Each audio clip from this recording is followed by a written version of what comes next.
So, Steve, tell us a little bit about how you got started and where you came from.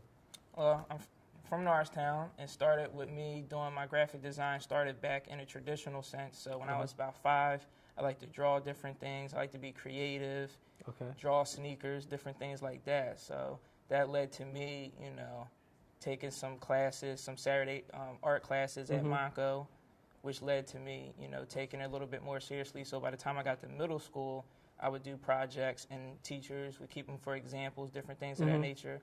When I got to high school, I actually did the design for the Eagles that are currently in the weight room Oh, now. really?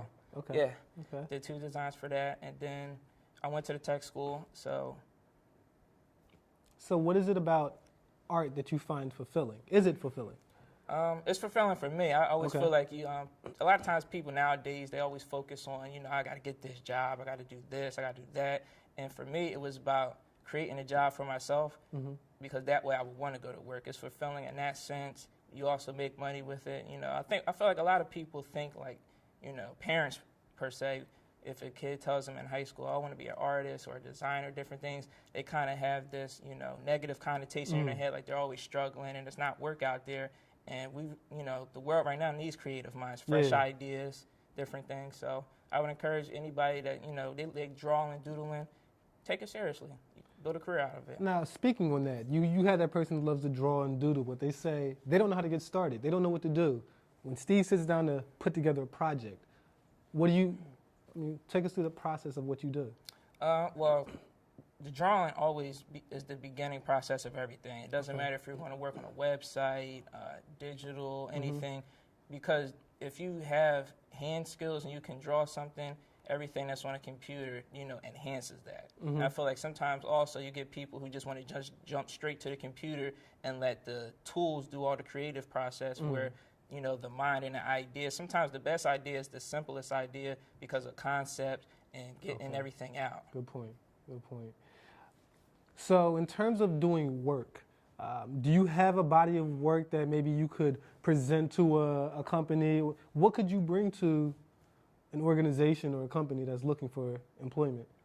Well, first of all, you definitely want to have a decent portfolio with a variety of work, but also have like a nice theme so that you can show, I'm doing a specific type of work, but there's variations of it. Because what they would say in school is we don't want a happy accident, where something that looks good, but you don't know why it looks good, you can't really recreate it. So you want to have a nice portfolio. But aside from that and just, schoolwork, I actually have been working with a psychiatrist's office, and I do a lot of their business stuff. So, flyers, brochures that they need, business cards, things of that nature. So I could definitely, present something like that.